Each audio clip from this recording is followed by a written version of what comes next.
Les temps ont bien changé. Quand j'étais jeune, du jour au lendemain, la sécheresse s'est abattue sur la vallée et a tout dévasté.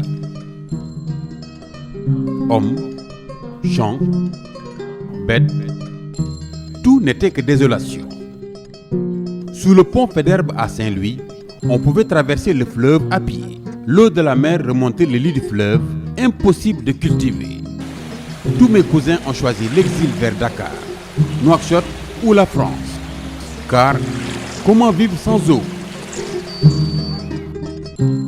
C'est pour maîtriser l'eau et satisfaire les différents besoins que le Mali, la Mauritanie et le Sénégal ont créé, le 11 mars 1972, l'Organisation pour la mise en valeur du fleuve Sénégal, OMVS. En 2006, la Guinée est venue les rejoindre. Ensemble, ils conçoivent et exécutent des programmes de développement économique et social. Le fleuve Sénégal est long de 1750 km et prend sa source dans le Fouta Djallon, en Guinée. Il arrose ensuite le Mali, puis la Mauritanie et le Sénégal, tout en servant de frontière entre ces deux pays, avant de se jeter dans l'océan Atlantique à Saint-Louis. Le fleuve se forme en fait à Bafoullabé au Mali par la confluence de deux grandes rivières qui descendent du massif du Fouta Djallon, le Bafing et le Bakoye. Il reçoit plus loin, sur sa rive gauche, la Falémé qui est son principal affluent. Le bassin du fleuve Sénégal est le territoire sur lequel l'eau des pluies finit par rejoindre le fleuve. Il est peuplé de 3 500 000 habitants et sa superficie est d'environ 337 000 km². L'eau coule toujours de l'amont vers l'aval. Tout ce qui se passe en amont a une influence sur l'aval. Par exemple, si quelqu'un prend de l'eau en Guinée ou au Mali, c'est autant d'eau qui n'arrivera pas en Mauritanie ou au Sénégal. Si quelqu'un jette un produit chimique dans l'eau en amont, c'est la personne qui se situe en aval qui sera malade en buvant l'eau polluée. C'est pourquoi il est essentiel que tous les pays riverains gèrent ensemble le fleuve et son bassin. Le premier objectif de cette gestion commune du fleuve est la maîtrise de l'eau. Ainsi, l'OMVS construit des barrages pour réguler le débit du fleuve et stocker de l'eau pour tous les usages. Sur le fleuve Sénégal, il y a actuellement 3 barrages en fonctionnement. Les barrages de Manantali et de Fellou situés au Mali, dans la région de Kaye. Celui de Diama situé entre la Mauritanie et le Sénégal. Ils sont tous une propriété commune des États membres de l'OMVS et leur appartiennent à égalité. Aujourd'hui, grâce à ces barrages, l'eau douce est disponible toute l'année, ce qui permet de réaliser de nombreuses activités. L'irrigation se développe. Plus de 200 000 hectares sont aménagés pour l'agriculture irriguée, dont 130 000 hectares environ sont actuellement exploités. Les principales cultures sont le riz, la canne à sucre, la patate douce, la tomate, l'oignon, l'arachide, le maïs, la pastèque et le melon. Ainsi, l'OMVS participe à la sécurité alimentaire des pays membres dont 80% des habitants vivent de l'agriculture. À partir de l'eau du fleuve, les barrages de Manantali et Fellou produisent de l'hydroélectricité. C'est une énergie non polluante et bon marché que l'OMVS vend aux sociétés nationales d'électricité. La production est acheminée vers les principales villes des États membres grâce à un réseau de transport d'énergie long de 1700 km. Afin de renforcer la production d'électricité, d'autres barrages sont prévus sur le fleuve Sénégal et ses grands affluents comme Gouina sur le fleuve Sénégal, Gourbassi sur la Falémé, Boureya et Koukoutamba sur le Bafing. L'eau est indispensable à l'élevage et à la pêche qui font vivre un grand nombre de personnes le long du fleuve.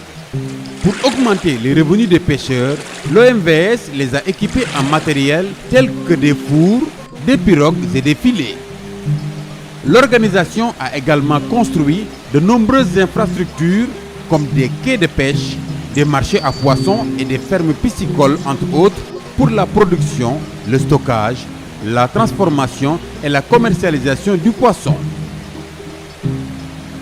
Toutefois, la qualité de l'eau du fleuve se dégrade à cause, entre autres, des rejets d'eau usée, des déchets ménagers, des pollutions liées à l'agriculture et à l'orpaillage.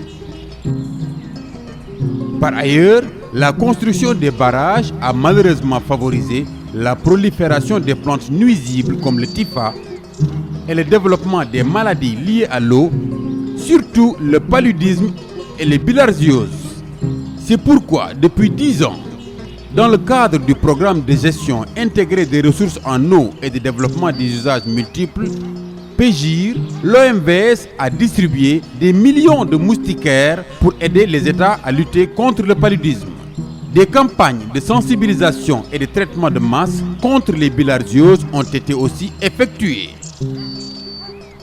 La pression sur les ressources naturelles, l'augmentation de la population et les changements climatiques créent d'autres problèmes environnementaux dans le bassin.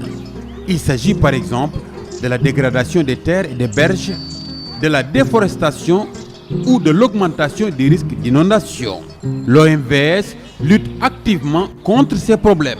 Des activités de reboisement, protection des berges du fleuve, cogestion des forêts classées, information et sensibilisation sont menées avec les populations locales pour une gestion durable de l'environnement. L'un des grands projets de l'OMVS est de rendre le fleuve de nouveau navigable de Saint-Louis au Sénégal à Ambidédi, au Mali, sur une distance de 905 km. Les différents modes de transport possibles dans le bassin seront alors connectés. La route, le rail, le fleuve et la mer. Ce programme s'appelle le Système intégré de transport multimodal de l'OMVS, SITRAM. Il va contribuer au développement du bassin et des pays de l'OMVS en favorisant un transport efficace des produits agricoles, miniers, des biens de consommation et des personnes. Pour la navigation, des ports, des escales fluviales et des appontements seront créés le long du fleuve. Aujourd'hui, dans le bassin du fleuve Sénégal, la vie a changé. L'eau est désormais disponible en permanence et l'OMVS nous aide à en tirer profit. Beaucoup de localités bénéficient du développement de la pêche et de la petite agriculture irriguée, de l'électrification rurale. Ces bienfaits s'étendent à des grandes localités éloignées du fleuve qui reçoivent de l'électricité ou de l'eau potable grâce au fleuve. Bientôt, la navigation et les prochains barrages hydroélectriques vont multiplier les opportunités économiques et renforcer l'intégration régionale. Donc, l'avenir se construit aussi autour du fleuve Sénégal au sein de l'OMVS. C'est une belle réussite des peuples frères de la Guinée, du Mali, de la Mauritanie et du Sénégal que beaucoup nous envient. Le fleuve Sénégal, un bien commun à préserver.